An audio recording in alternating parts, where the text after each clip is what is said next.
बच्चों, पिछले लेक्चर में हमने केमिकल काइनेटिक्स का इंट्रोडक्शन पढ़ा था, जहाँ पे हमने रिएक्शन के बारे में पढ़ा था और देखा था कि हम लोग रिएक्शन के 3 एस्पेक्ट को मेजर करते हैं, जिसमें थर्ड एस्पेक्ट क्या था हमारा, रेट ऑफ रिएक्शन था। तो आज के लेक्चर में हम लोग रेट ऑफ रिएक्शन को डिटेल में स्टडी करेंगे। सबसे पहले बात करते हैं कि रेट ऑफ रिएक्शन होता क्या। तो देखो, अगर मैं कभी भी बात करूंगा रेट ऑफ रिएक्शन, तो रेट ऑफ रिएक्शन को हम लोग और क्या लिख सकते हैं, और हम लोग रेट ऑफ रिएक्शन को लिख सकते हैं speed of reaction. Rate of reaction को और क्या लिख सकते हैं हम लोग, स्पीड ऑफ रिएक्शन। अब कोई भी अगर आपके पास रिएक्शन है तो आप उसकी स्पीड कैसे बता सकते हो?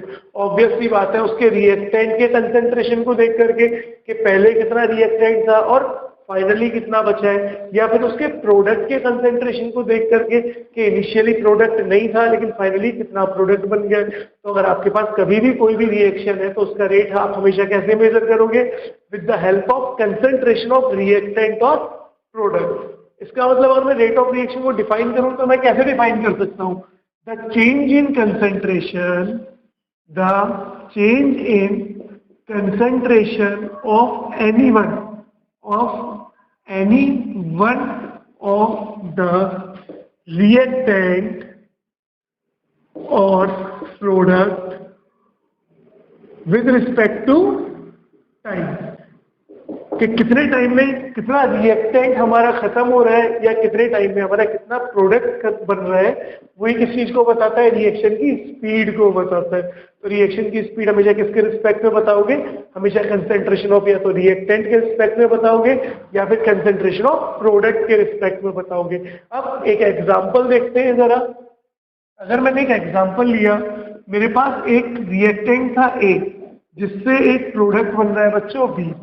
Initially at time t is equals to 0 पे A का कंसेंट्रेशन सपोज दैट C है और B का कंसेंट्रेशन 0 है। तो time t is equals to t पर C में से कुछ तो माइनस होगा, सपोज दैट x माइनस हो गया, और यहाँ पर क्या बनेगा, यहाँ पर x का फॉर्मेशन होगा। अब जो C माइनस x है ना, मैं इसको कंसीडर कर रहा हूँ C1, और जो x बन रहा है इसको हम कंसीडर कर लेते हैं C2। आपको दिखाना था कि C में से कुछ माइनस हो रहा है और यहाँ पर फॉर्म हो रहा है। अब जरा ध्यान से देखो, इनिशियल कंसेंट्रेशन C था और फाइनल कंसेंट्रेशन रिएक्टेंट का C1 था। तो C is always greater than C1। C हमेशा क्या होगा, C1 से बड़ा होगा। अगर मैं रिएक्टेंट के रिस्पेक्ट में बात कर रहा हूँ, यानी अगर मैं बोलूँ rate of reaction with respect to reactant के रिस्पेक्ट में रेट ऑफ रिएक्शन क्या होगा, तो रिएक्टेंट के रिस्पेक्ट में क्या होगा, change in concentration of reactant, change in concentration of reactant per unit time, यही होगा रिएक्टेंट के रिस्पेक्ट में रेट ऑफ रिएक्शन। अब रिएक्टेंट का कितना कंसेंट्रेशन चेंज हुआ है, इनिशियली C था, फाइनली C1 हो गया। चेंज को नॉर्मली हम क्या बोलते हैं, फाइनल माइनस इनिशियल बोलते हैं। दैट मीन्स हम क्या बोल सकते हैं, C1 minus C upon change in time, तो dt। अब C1 और C में C is greater than C1, that means यहाँ पर जो रेट होगा वो किस में आएगा, नेगेटिव में आएगा फॉर रिएक्टेंट। तो याद रखना, रेट नेगेटिव में आता है किसके लिए, फॉर रिएक्टेंट। और ये नेगेटिव साइन क्या इंडिकेट कर रहा है, ये नेगेटिव साइन ये इंडिकेट करता है कि हमारा रिएक्टेंट का कंसेंट्रेशन कम हो रहा है ना। तो नेगेटिव साइन क्या इंडिकेट करेगा कि रिएक्टेंट का कंसेंट्रेशन कम हो रहा है। कभी भी न्यूमेरिकल में इसको यूज नहीं करना है, सिर्फ साइन एक इंडिकेशन है कि रिएक्टेंट कम हो रहा है या ज्यादा हो रहा है। सेम अगर इसी तरह मैं प्रोडक्ट के बारे में बात करता, यानी मैं रेट के बारे में बात करता, rate of reaction for product, तो वो क्या होता, rate of reaction with respect to product. अगर मैं प्रोडक्ट के रिस्पेक्ट में रेट ऑफ रिएक्शन की बात करता तो यहाँ पे भी रेट क्या होता, rate is equals to change in concentration of product upon change in time. That means time लिख देते हैं, चेंज इन टाइम। अब जरा देखो प्रोडक्ट का इनिशियल कंसेंट्रेशन 0 था और फाइनल कंसेंट्रेशन क्या हो गया, x हो गया, या आप C2 बोल दो, C2 हो गया। तो again final minus initial, C2 minus 0 upon dt। जरा बताओ अब की बार रेट क्या आया, पॉजिटिव आया। तो for product rate of reaction positive होती है, और यहाँ पे पॉजिटिव साइन क्या इंडिकेट कर रहा है कि प्रोडक्ट का कंसेंट्रेशन इंक्रीज हो रहा है, जबकि यहाँ पर नेगेटिव साइन क्या इंडिकेट कर रहा था कि रिएक्टेंट का कंसेंट्रेशन डिक्रीज हो रहा है। तो जब भी रिएक्टेंट की बात होगी तो नेगेटिव साइन आएगा, और प्रोडक्ट की बात होगी तो पॉजिटिव साइन आएगा। तो फॉर प्रोडक्ट, प्रोडक्ट के लिए हमेशा पॉजिटिव साइन और रिएक्टेंट के लिए हमेशा नेगेटिव साइन यूज करेंगे। अब बात करते हैं बच्चों रेट ऑफ रिएक्शन। अब बात कर रहे हैं rate of reaction in terms of stoichiometry of reaction. Reaction की स्टाइकियोमेट्री के बेसिस पर आप किसी भी रिएक्शन का रेट किस तरह से कैलकुलेट करोगे, यही हमारा वो पार्ट है रेट ऑफ रिएक्शन का, जहां से हमारी न्यूमेरिकल अप्रोच बढ़ती है। यहीं से हमें न्यूमेरिकल्स आते हैं। अभी मैं आपको एक न्यूमेरिकल क्वेश्चन भी कराऊंगा यहाँ पर इसके बाद, ताकि आपको इसको अप्लाई करना आ जाए। लेकिन पहले इसको समझते हैं जरा। सपोज दैट आपके पास एक रिएक्शन दी हुई है N1A plus N2B gives N3C plus N4D। अगर आपको ये रिएक्शन दी है तो इस रिएक्शन का जो रेट होगा, दैट मीन्स आप बोल सकते हो रेट ऑफ रिएक्शन जो होगा वो होगा इक्वल टू, अगर फॉर ए के रिस्पेक्ट में बात करें जरा ध्यान से देखो, ए हो, बी हो, सी हो या डी हो, तीनों के लिए रेट ऑफ रिएक्शन, चारों के लिए रेट ऑफ रिएक्शन क्या होगा, हमेशा सेम ही रहेगा। तो अगर मैं रेट ऑफ रिएक्शन की बात करूं तो ए के लिए क्या होगा, वो होगा माइनस, क्योंकि रिएक्टेंट है, 1/N1 dA अपॉन dt। किसके लिए, for a, rate of reaction for a, ये ए के लिए। अगर मैं बात करता हूं यहीं पर rate of reaction for B, R B लिख देता हूं, अब इतना लंबा नहीं लिख रहा हूं, तो वो क्या होगा -1/N2 dB अपॉन dt होगा। सेम अगर मैं फॉर सी की बात करूं तो वो क्या होगा 1/N3। अब क्यू आर क्या होगा बेटा, पॉजिटिव साइन आएगा क्योंकि ये क्या है, प्रोडक्ट है। D concentration of C upon dt।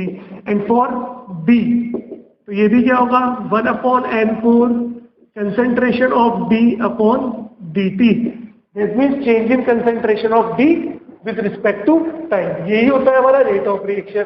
अब सारे के सारे क्या है, रेट हमेशा किसी भी रिएक्शन का जो रेट होता है वो हमेशा सेम रहता है। तो यानी यहाँ पर रेट क्या होगा हमारा, अगर मैं रेट की बात करूंगा रिएक्शन के, तो ये सारे रेट एक दूसरे के इक्वल होंगे। That means RA is equals to RB is equals to RC is equals to RD। सारे रेट क्या होंगे हमेशा किसी भी रिएक्शन के, with respect to all the reactants and product same रहते हैं। तो इसका मतलब हमारा रेट क्या हो जाएगा, -1/N1 dA upon dt is equals to -1/N2 dB upon dt is equals to +1/N3 dC upon dt is equals to +1/N3 dd upon dt. This is the rate of reaction. ये हमारा rate of reaction को solve करने का formula. याद रखना rate क्या होता है, decrease in concentration of A, increase in concentration of C. तो वही हम लोगों ने यहाँ पर लिखा है। अब एक चीज और देखो, अगर मेरे से किसी ने बोला कि dA/dt क्या है, और किसी ने बोला -dA/dt, और किसी ने बोला -1/N1 dA/dt क्या है, तो -1/N1 dA/dt तो हमारा रेट ऑफ रिएक्शन है बच्चों। रेट ऑफ रिएक्शन सबसे ज्यादा कंफ्यूज होते हैं बच्चे यहाँ पर। और लेकिन अगर -dA/dt सिर्फ पूछा है तो ये है rate of disappearance, rate of disappearance of A के डिसएपियर होने का रेट है dA/dt, ना कि रेट ऑफ रिएक्शन है। सेम अगर मुझसे किसी ने पूछा कि बताओ dC/dt क्या है और 1/N3 dC/dt क्या है, तो 1/N3 dC/dt तो बच्चों रेट ऑफ रिएक्शन है, रेट ऑफ रिएक्शन है। लेकिन dC/dt क्या होगा, dC/dt rate of appearance of C, के C कितना एपियर हो रहा है, बन रहा है, तो ये क्या होगा, rate of appearance of C, मतलब C कितना फॉर्मेशन हो रहा है। अब ये जो फॉर्मूला है ना, इस फॉर्मूले से आपके बहुत सारे न्यूमेरिकल अब सॉल्व होने वाले हैं यहाँ से। तो चलो इसके बाद एक न्यूमेरिकल देख लेते हैं और उसके साथ इस लेक्चर को खत्म करेंगे। बच्चों अभी जो हम लोगों ने रेट ऑफ रिएक्शन पढ़ा है, अब उस पर हम लोग एक क्वेश्चन परफॉर्म कर रहे हैं।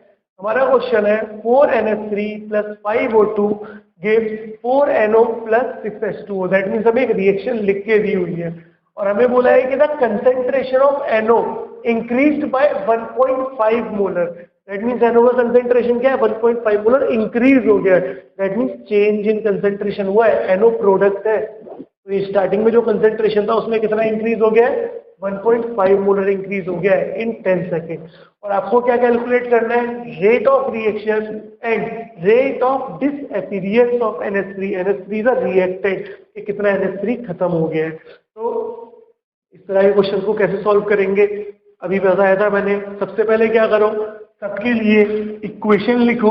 अगर मैंने रेट की बात की तो इस पूरी रिएक्शन के लिए इक्वेशन क्या होगी, -1/4, माइनस क्यों, क्योंकि reactant NH3, dNH3/dt is equals to -1/5 dO2/dt। करने का तरीका सीखो, ये प्रोडक्ट है तो +1/4 dNO/dt, प्लस लगाओ ना लगाओ कोई बात नहीं है, +1/6 dH2O/dt।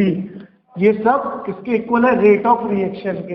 अब आपको रिएक्शन का रेट निकालना है और आपको डेटा क्या दिया हुआ है, dNO/dt वाला डेटा दिया हुआ है। तो आप रिएक्शन के रेट को क्या लिख सकते हो कि रिएक्शन का rate is 1/4 into D change in concentration of NO। NO का कंसेंट्रेशन कितना हो गया है, 1.5 हो गया है। दैट मीन्स कंसेंट्रेशन कितना चेंज हुआ है NO का, 1.5/dt टाइम, कितने टाइम में हुआ है, 10। तो अगर आप इसको कैलकुलेट करो तो 1.5 अपॉन कितना आ गया हमारा, 40। This is the reaction rate, ये रिएक्शन का रेट है। Now next first part, this is the first part. Second part हमसे क्या बोला है, rate of disappearance of NH3। NH3 का डिसएपियरेंस हो रहा है। अब डिसएपियरेंस ऑफ NH3 को हम कैसे लिखते हैं, वो लिखते हैं -dNH3/dt। अगर मैं -1/4 dNH3/dt लिखता तो वो रेट ऑफ रिएक्शन होता, लेकिन मुझे रेट ऑफ रिएक्शन नहीं निकालना, वो मैंने ऑलरेडी निकाल चुका है। मुझे क्या निकालना है, rate of disappearance of NH3 निकालना है।